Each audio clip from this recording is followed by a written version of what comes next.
Kristie Wolford. I'm the director of Maritime 253. I'm here at UrbanWork, and I'm here to share our story.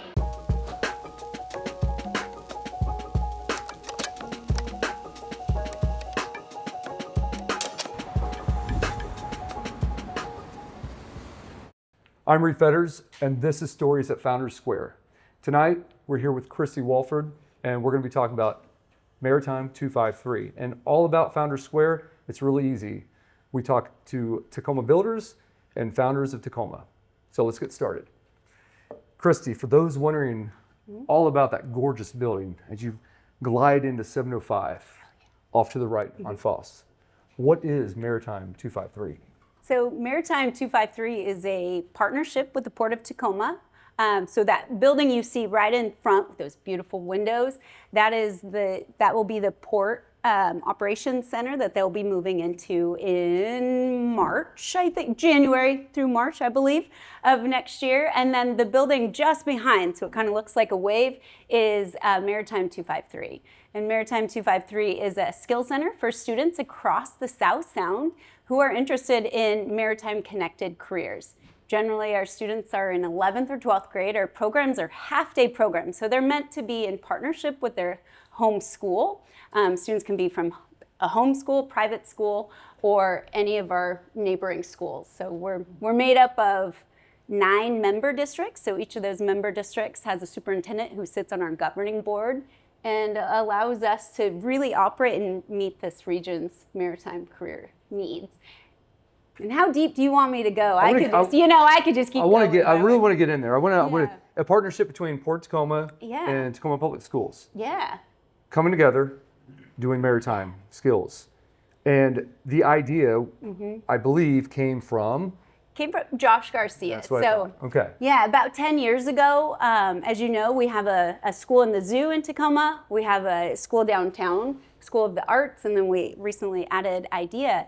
And he was like, you know what? We don't have a school where kids are on the waterfront and really engaging in the careers that really fuel our economy. So he went to Eric Johnson at the port and said, hey, do you have any land where we could build a school on the water? And he's like, so just call Eric Johnson? Yeah, just call Eric Johnson. And Eric's like, well, we do, but it's not really ready for build. It's been a very industrial site. I don't know if we can do a school. And he said, but let's see. And it was there that they both set off to create this. And we'll be opening this fall in September. And really, the idea is the port has a workforce need. They are very invested in this. The average maritime worker is 57 years old, and so that silver tsunami is real. And we have the students and that body who are ready to dive into that workforce. We just haven't been able to expose them at this level. And so this partnership has truly been hand in hand. The port, in every step of the way, wants to be involved and is supporting this build. They've helped us identify programs along with other maritime industries, and they really are, from everything from the land. They are using the land that allow us to build this school, partnering with us on what does it look like for students to be on their campus, and what does it look like for their staff to be embedded in our schools on a regular basis. Are we one of many port cities that are doing this type of thing, or are we just trend setting right now? We definitely had inspiration. There are amazing programs in Houston, Los Angeles, and even Seattle, but not quite like this. They were more retrofitted and amazing programs. I give them major props for that. But this, because it's built from the ground up together, is a little bit different. So I would call us a bit of a trailblazer with plenty of pioneers before us that have really helped us identify this route. And you mentioned 57 is the average age. Maritime jobs, are those jobs popular with school kids in school these days? Is this a stretch that we're trying to pull them into those jobs? I think when you say maritime, I think the average adult unless you're embedded in that, may not know what that is. So a few years ago, I had the opportunity, I served as the CTE director for the district. I had some grant funds and partnered with the port to bring every 9th grader at Lincoln High School to the port.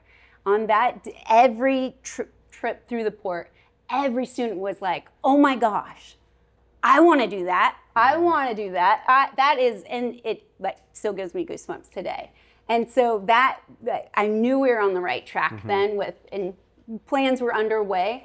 Kids don't know what it is. And all of our pathways, so we'll have 4 pathways, but they're very blended. So students get experiences in multiple options because we know careers aren't linear either. And so trying to build up their experiences through the 4 pathways, I better dive in there. We have sustainability, where they'll learn about restoration ecology as well as fisheries science and aquaculture.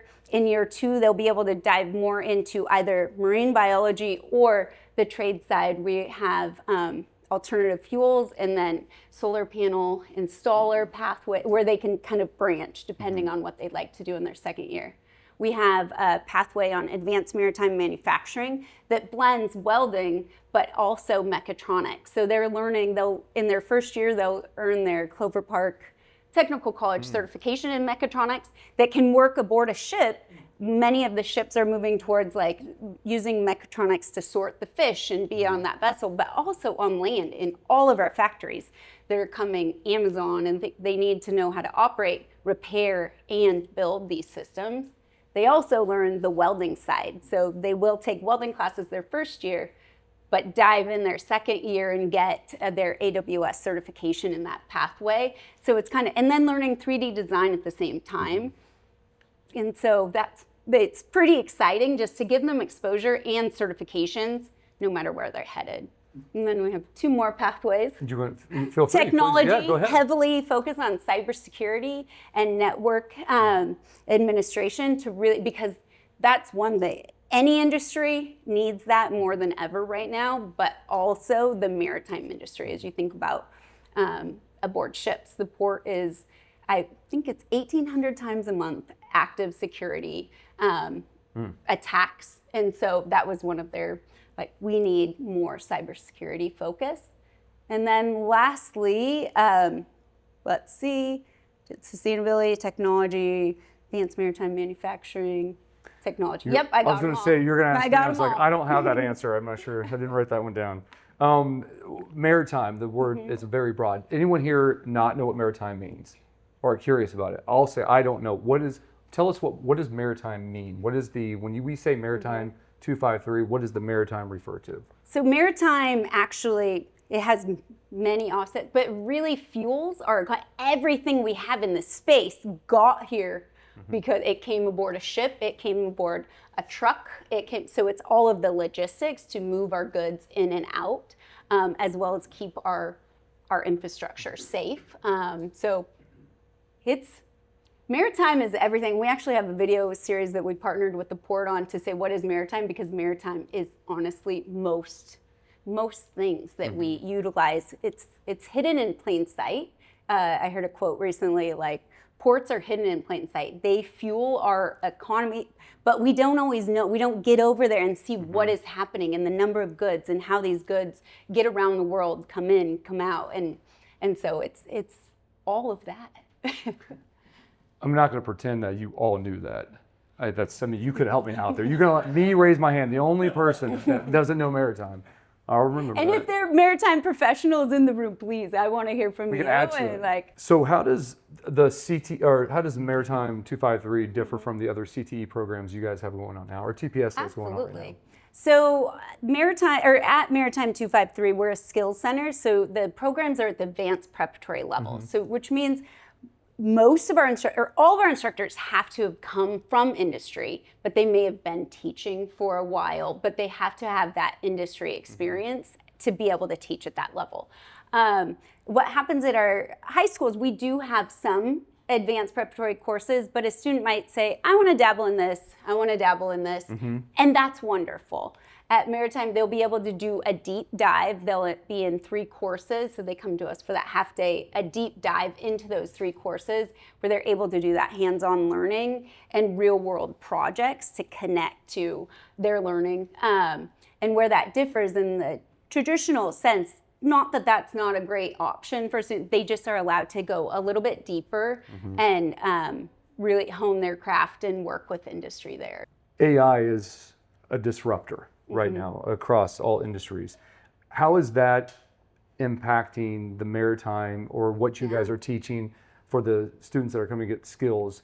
Are they going to be insulated from the AI? Or, I mean, I don't know how you're insulated really from AI, but is there, do they have, are there concerns with that? Are they learning skills and things that's going to help them even in the AI world?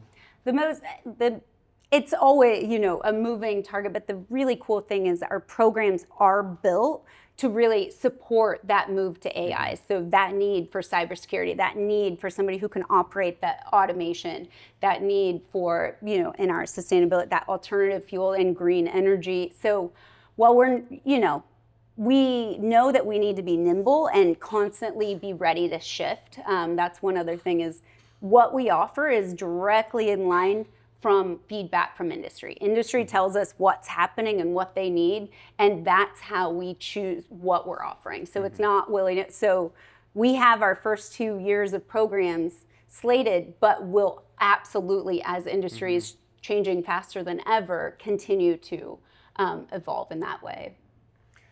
In our welding program, for example, Did you say welding? Welding, oh yeah. My gosh, my next question was, can I come take welding classes? Absolutely, I can't wait.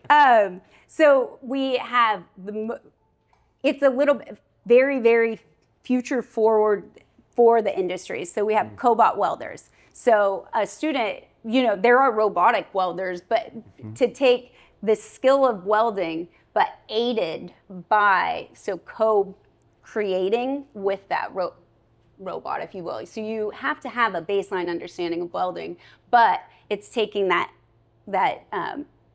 unsafe environment for a welder, you're kind of backing up and you are able to program and co-create with that cobotic welder. I know that you're getting ready to open your doors in August, and here's a little pitch for us from Tacoma Rising. We are planning, I hope we're still, after this is done, you're okay that we still do it, but we're gonna do a tour in August before they open through Tacoma Rising. This was an intro to that, so this is basically a promo video that you're all gonna be in, so thank you, I appreciate that, and I hope you sign the waivers. One of the coolest things you're gonna see, we have 2 simulator labs where students are, like, if they're interested in being a crane operator, they are actually doing a simulation. It shakes. They feel like they're really operating while they're looking at the cranes in the port. So they're seeing what they're going to be while getting, and then vessel operations. So all of this comes in July. So I'm so excited to try it. When you guys come, we'll have it down and be able to give you some tries. You are actually simulating, if you're a ship captain or a tugboat captain, you are simulating what's happening out on Puget Sound right now. So when a student is learning to operate that vessel, if it's raining right now in Puget Sound, it's raining. If there are multiple ships out there, they are actually navigating around what is happening. And then they can see it right there, right where we're at. So those are 2 of my favorite. That's fair. I'm excited. Doors opening in a few months. What does success look like in 5 years, 10 years, and how do you measure that? What does success mean to the program? So I would say, I'm sorry, what does it look like to the program? Not mean, what does it look like?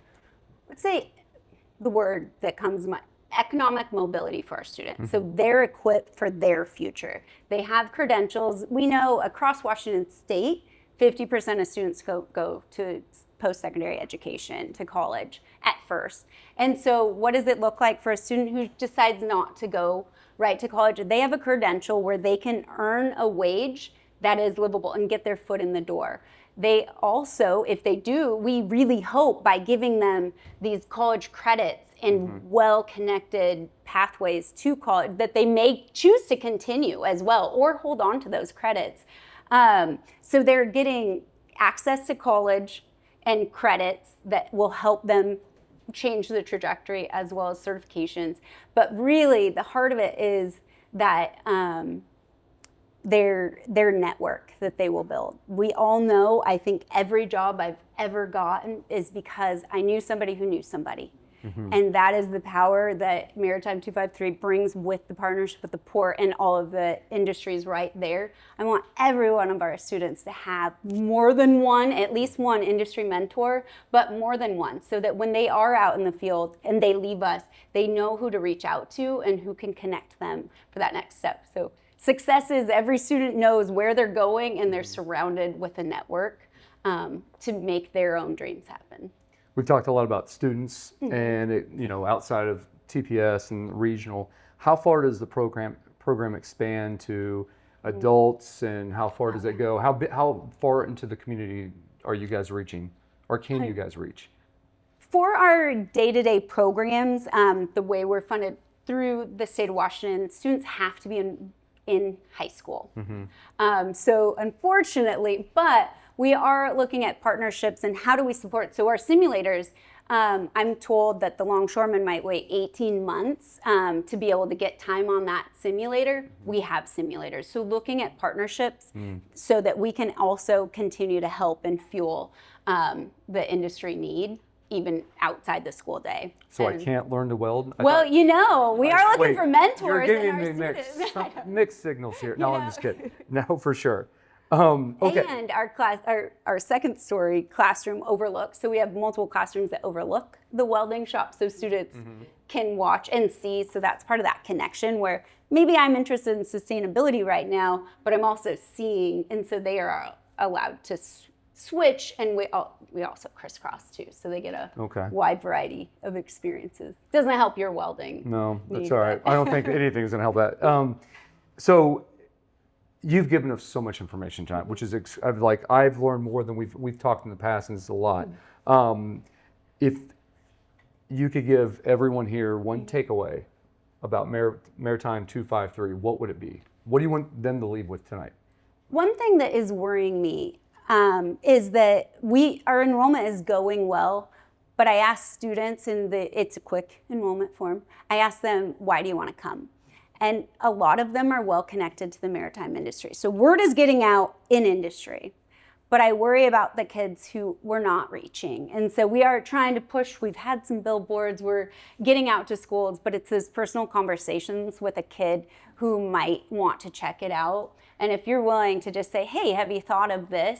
That would be, I would just be grateful to that. And then if you have ideas for me on how we can best reach students, because again, my fear is we will get the students, it's just making sure we're reaching students that are not connected and opening that pathway. So one thing that I encourage you all to do is, I don't typically do this, but we are going to obviously push this whole video out over, LinkedIn's our biggest, LinkedIn, Instagram, but please follow Tacoma Rising, Founders Square on Instagram, UrbanWork. It's going out everywhere. And Maritime 253. Yes, I'm sorry. We're working on our social. Yeah. But when you see it, push it out, because that's what this is for. This is why we're doing this tonight. So I'm done with my questions, but I'm sure there's questions out here. Actually, too. Okay, I have a very good friend who was a captain. He's passed deceased now, but I hear that is a very lucrative. But my question is, do you do stuff down in Olympia? We can host, or do you mean would we bring students down there? I design restaurant. Oh yeah. Is Chelsea Farms. Okay. And they would love to have education, or maybe. So absolutely. Yeah. Thank you. Would love that. And alternatively, also mentors and industry mentors, but also mentors in the community. So if you're like, hey, I want to give back, we will have lunchtime visits and things like that where you don't have to be from maritime industry, just help connect students. Right across from Taylor Seafood. They know each other. Oh, so awesome. Yeah. Them with both of them. Wonderful. Thank you. I really appreciate that. Thank you. More questions? Yes, Lane. So, question. So, if we know a student, or we have, family-friendly student, how do they enroll? What's the process for them to look into it? Absolutely. So on our website, all of the pathways are listed. There's also a very quick form for students to fill out. Students or parents or guardians fill out, ask why they're interested, their name, their school, and their contact information. From there, we then reach out to their school counselor to ensure that we're not weeding out students. It's kind of, as long as there's seats, we're taking them. I just want to make sure that there's still be on track to graduate. So if they need number of classes that we're not offering, types of credit, then they wouldn't be a good fit. So we go through the counselor, check in, make sure that we're going to only enhance their graduation, and then they're accepted. And then we have summer programs running this summer as well. We have a partnership with Second Cycle and a partnership with Foss Waterway Seaport. So because our building's not going to be open, we're going to have 2 sites where students can meet each other and get comfortable. Grateful to Tia in the audience here who made that connection with Second Cycle. So students can learn and earn a bike. So. Yes, Nigel. Hey, how are you guys preparing for this next generation of like technology providers who are providing for the oceans? It feels like there's a big gap there in like meeting those things. They're like, well, because the technology people still hire from the universities doing that work, and yet university students, for example, have no experience with any of the the maritime side of it. So I'm just kind of curious. So one thing that makes Skills Center or our Skills Center different than others across the state is that our programs are blended. So normally it's you're just doing welding or cosmetology or very discrete direct line. Having student and industry at the table. So year 2, we have a skeleton, but it will absolutely adapt with the students, and also having industry at the table. And I welcome, because we can guess, but unless industry, this is what the person needs to know and experience, we're going to miss the mark. So that continuing to grow those partnerships. And the other thing is our students will learn through projects that are real life projects with industry. So what is a problem you're actively grappling with will guide the instruction. So we have the skills and the standards we're going for, but building a real project that is authentic to industry. And if they're going to grapple with it, and it's going to be tricky, but really working together to see what we can solve. All right. Can we give Kristie a round of applause, please? Thank you. Very nice job. Very, very good. I appreciate you all listening and helping us spread the word. Thank you. If you have more questions you want to ask, I'm sure Kristie will stick around for a little bit. Thank you guys for coming. There's more food. There's more drinks. Please feel free to stick around. We have a schedule online, so if you go to therisingcities.com, you can find who's up next. Josh Dunn, CEO, founder of Premier Media Group.